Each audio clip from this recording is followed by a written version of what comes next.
3 സംവിധായകരുണ്ട്.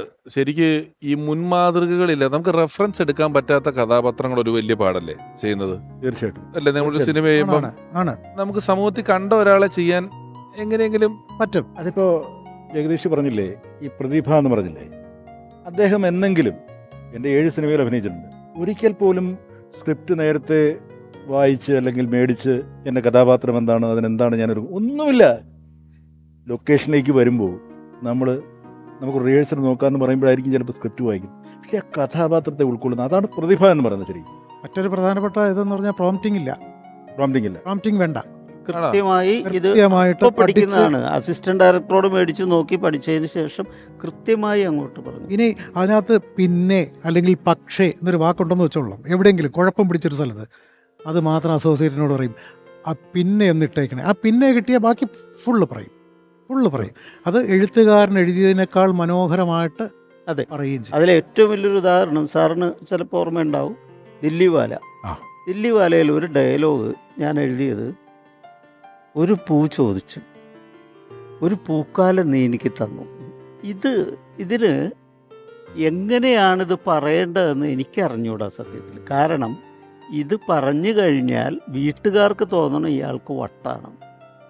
അങ്ങനെ തോന്നേണ്ട രീതി പറഞ്ഞു. ഒന്ന് ആ രീതിയിൽ പറയണം. രാമവർമ്മ എന്ന മറ്റേ കഥാപാത്രം ഓഡിയന് തോന്നണം ഇയാൾക്ക് കയ്യിൽ നിന്ന് പോകാൻ സാധ്യത. കാരണം മകളെ രാജാവ് പടിയേറ്റിന് എടുക്കാമെന്ന് പറഞ്ഞിരിക്കുന്നത് കേട്ടിട്ട് വന്നു എന്നുള്ളൊരു രംഗം അത്. അപ്പോൾ ഇയാൾ പറയുന്ന അതാണ്, ഒരു പൂ ഞാൻ ചോദിച്ചു, നീ എനിക്കൊരു പൂന്തോട്ടം തന്നു. ഇത് റിപ്പീറ്റ് ചെയ്ത് പറയുമ്പോൾ ഭാര്യ വന്നിട്ട് കയ്യിൽ പോയിന്ന്. പക്ഷെ ഇത് നമ്മൾ ഡിസ്ക്രിപ്ഷനിൽ എഴുതിയിട്ടില്ല, നേരെ പറയുകയാണ് ചെയ്തത്. ഉണ്ണിയേട്ടാ ഇത് സംഭവം ഇതാണ്, ഓക്കെ, നേരെ കയറി ഫസ്റ്റ് ടേക്ക് ഓക്കെയാണ്. ഇനി ശരപഞ്ചരമൊക്കെ പോലെയുള്ള ചില സിനിമകൾ ഇപ്പൊ നമ്മുടെ TV കാണുമ്പോഴേ അതിലൊക്കെ ഉണ്ട്. ഒരു വളരെ മെലിഞ്ഞിട്ടൊരു സ്യൂട്ടൊക്കെ ഇട്ട് നമ്മൾ ഈ ജയൻ സാർ കുതിരയെ തിരുമുന്ന സീനിന്റെ ഒക്കെ അപ്പുറത്ത് തൊട്ട് സൈഡിലൊക്കെ അതിലെ ആ ഡയലോഗ് ഫേമസ് അല്ലേ, ഇത് നിജമാ. ഒരു തമിഴുണ്ട് ക്യാരക്ടറിന്. അല്ല രമേശ്, ഈ കാര്യത്തെ കുറിച്ച് പറയുമ്പോൾ ഈ ചെണ്ട എന്ന് പറയുന്ന സിനിമയിൽ ഒരു സീനിലാണ് വന്നിട്ടുള്ളത്.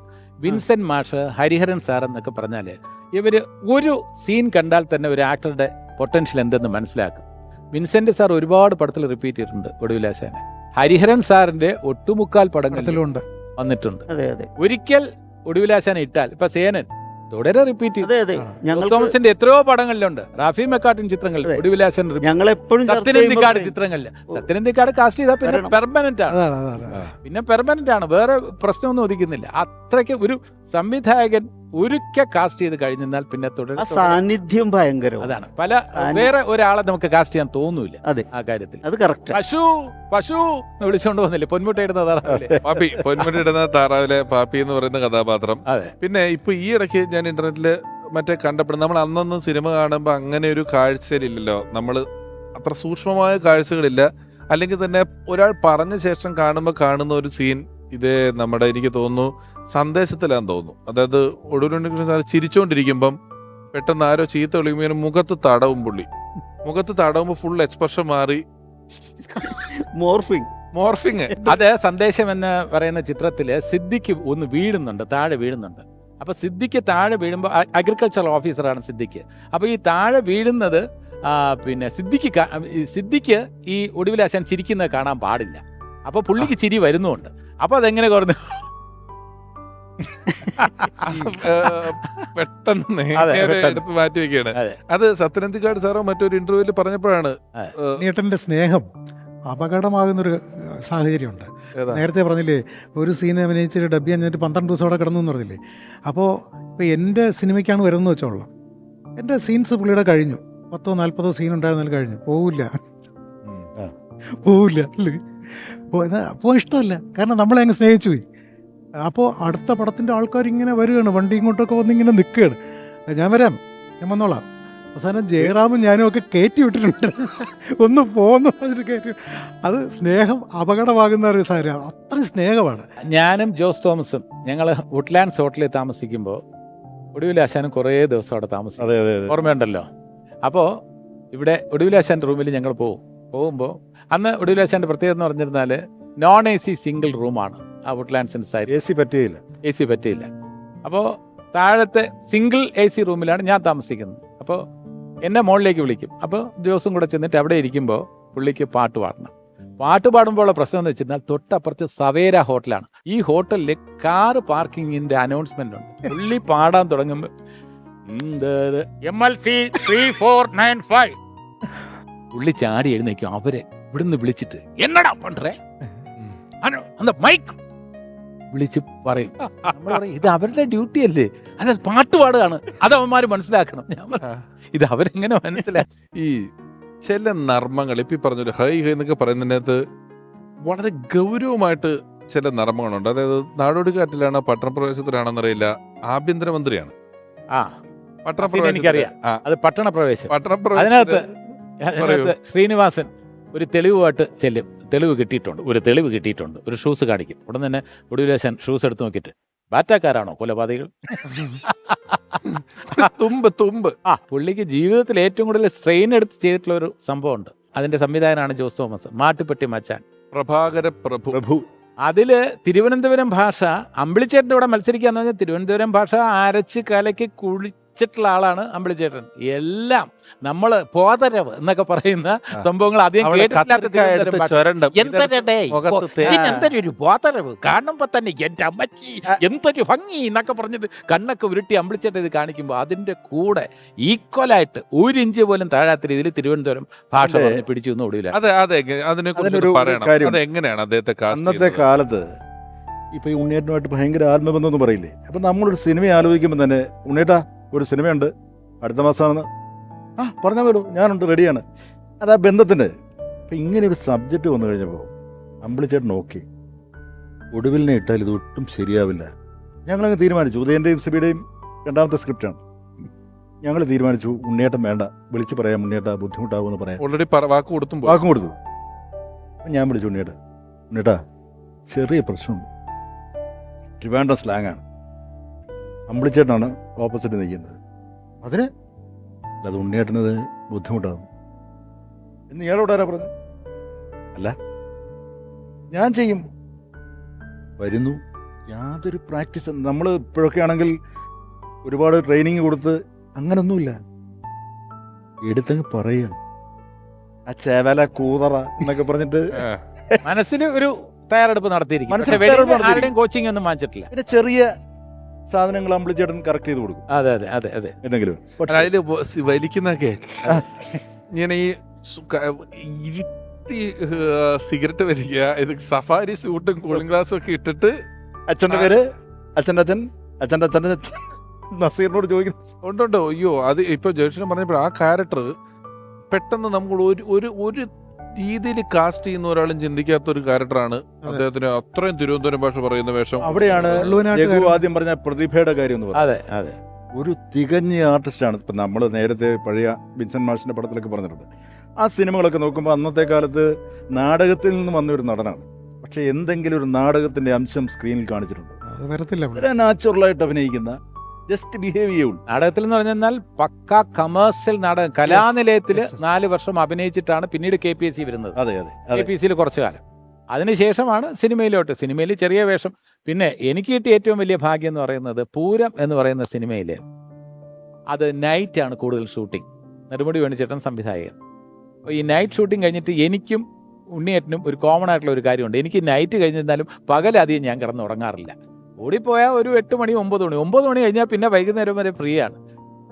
ഒടുവിലേട്ടൻ എന്ത് ചെയ്തെന്ന് വെച്ചിരുന്ന അടുത്ത ഒരു ചെറുതുരുത്തി ഗസ്റ്റ് ഹൗസിലാണ് താമസം. അടുത്ത ഒരാളെ വിട്ട് തബല സംഘടിപ്പിച്ച് ജഗന്നാഥൻ ചേട്ടനും കൂടെ ഉണ്ട്. ജഗന്നാഥൻ ചേട്ടൻ്റെ അടുത്ത് പാട്ട് കംപ്ലീറ്റ് പുള്ളി കമ്പോസ് ചെയ്തിട്ട് ജഗന്നാഥൻ ചേട്ടൻ്റെ അടുത്ത് വരികൾ എഴുതാൻ പറഞ്ഞു. ജഗന്നാഥൻ ചേട്ടൻ കുറച്ചൊക്കെ കേട്ടിട്ടില്ലേ, കുറച്ചൊക്കെ എഴുതി. അന്ന് ലോഹിതദാസ് എഴുതിയ 2 വരി എനിക്ക് ഇന്ന് ഓർമ്മയുണ്ട്. അത് ഉണ്ണിയേട്ടൻ കമ്പോസ് ചെയ്ത് എനിക്ക് ഓർമ്മയുണ്ട്, ഹാർമോണിയത്തിൽ വെച്ച്. അത് 2 വരി എനിക്ക് ഓർമ്മയുള്ളൂ കേട്ടോ.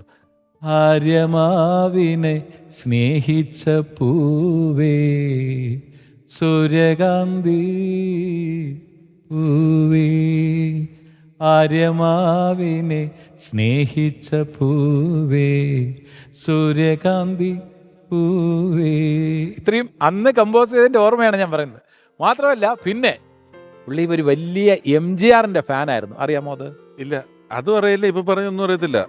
MGR ഇത് ഞാൻ പ്രേക്ഷകരോടും കൂടെ പറയണേ, ഇത് ഇപ്പൊ നമ്മൾ കേൾക്കുന്നത് നമ്മൾ കണ്ട കുറെ കഥാപാത്രങ്ങൾ നമ്മുടെ കൂടെ ഓർമ്മ, ഇതൊക്കെ ഏതോ ഹോട്ടൽ മുറികളിൽ 4 ചുമരുകൾക്കുള്ളിൽ ഇവര് നമ്മൾ കണ്ട സിനിമയുടെ ആളുകൾ, നമ്മൾ സ്ക്രീനിൽ കണ്ട ടൈറ്റിൽ കാർഡുകളിൽ കണ്ട ആളുകൾ ഉള്ള സ്വകാര്യ നിമിഷങ്ങളിലുള്ള സന്തോഷങ്ങളെ കുറിച്ചാണ് നമ്മൾ കേട്ടോണ്ടിരിക്കുന്നത്. വലിയ കാര്യമാണ്. MGRന്റെ കടുത്ത ആരാധകനെന്നോ ഫാൻ എന്നൊക്കെ വിശേഷിപ്പിക്കാം. 12ാമത്തെ വയസ്സിൽ മൂത്ത സഹോദരിയുടെയോ അല്ലെങ്കിൽ അമ്മയുടെ ജ്യേഷ്ഠത്തിയുടെയോ മറ്റോ മാല മോഷ്ടിച്ച് പണയം വെച്ച് ചെന്നൈയിലേക്ക് വണ്ടി കയറി. 12ാമത്തെ വയസ്സിൽ അവിടെ പോയി. വേറൊരു കൂട്ടുകാരനും കൂടെ ഉണ്ടായിരുന്നു തോന്നുന്നു. രണ്ടുപേരും കൂടെ പോയി അവിടെ വാഹിനി സ്റ്റുഡിയോ, എത്ര 60 രൂപ എന്തോ കിട്ടി. 60 രൂപ. ഈ 60 രൂപയും കൊണ്ട് ട്രെയിൻ കയറി ചെന്നൈ പോയി. വാഹിനി സ്റ്റുഡിയോയിൽ പോയാൽ MGRനെ കാണാമെന്ന് പറഞ്ഞു. അവിടെ കോടമ്പക്കത്ത് പോയി വാഹിനി സ്റ്റുഡിയോ പോയി. MGRനെ ഒന്നും കാണാൻ പറ്റിയില്ല. അപ്പോൾ അതിന് അന്ന് അദ്ദേഹം തന്നെ പറഞ്ഞിട്ടുണ്ട് 50 പൈസയോ മറ്റോ ആണെന്ന് ഈ ടാക്സി ഫെയർ ആയിട്ട്. അന്ന് ഓട്ടോ ഉണ്ടെന്ന് തോന്നുന്നില്ല എനിക്ക്. ടാക്സി ഒക്കെ എടുത്ത് സ്റ്റുഡിയോയിൽ കാണാൻ ശ്രമിച്ചു. MGRനെ കണ്ടിട്ടില്ല. പക്ഷേ ഇതിൻ്റെ ഒരു സംഭവം എന്ന് പറഞ്ഞാൽ ഈ പൂരം ആ ദിവസങ്ങളിലെ ഷൂട്ടിങ്ങിൽ MGRന്റെ സോങ്സ് എന്നെ വിട്ട് പാടിക്കും.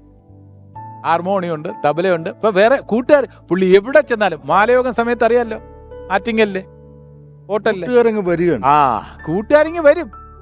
ചിലർ ഇൻസ്ട്രുമെന്റ്സും കൊണ്ടുവരും, പിന്നെ ചിലർ കുപ്പിയും കൊണ്ടുവരും. അതാണ് അതുകൊണ്ട് അപ്പൊ അതിനെ ഞാൻ പറയും, ഉണ്ണേട്ടാ അത് കൂടുതൽ ഇല്ല, നാളെ വർക്കുണ്ട് 2 നിർത്തുന്നു. നമ്മൾ ഈ 6ാം നമ്പരനൊക്കെ കാണുമ്പോഴാണ് ഈ നടക്കുന്നുണ്ടോ ഇല്ലയോന്നൊന്നും നമുക്ക് അറിയില്ലേലും ഈ ലാലേട്ടനൊക്കെ ഇരുന്നങ്ങ് പറയുമല്ലോ, ഇന്ന് രാത്രി ഒരു റമ്മ്, അത് കഴിഞ്ഞിട്ട് ഹബീബുള്ള സ്ട്രീറ്റിൽ പോകുന്നു, കിഷൻ റാത്തോട് പാടുന്നു എന്നൊക്കെ പറഞ്ഞിട്ടേ, ഇത് നമുക്ക് സിനിമ കേട്ടല്ലോ. ഇതിപ്പോ അതുപോലെയാണ്.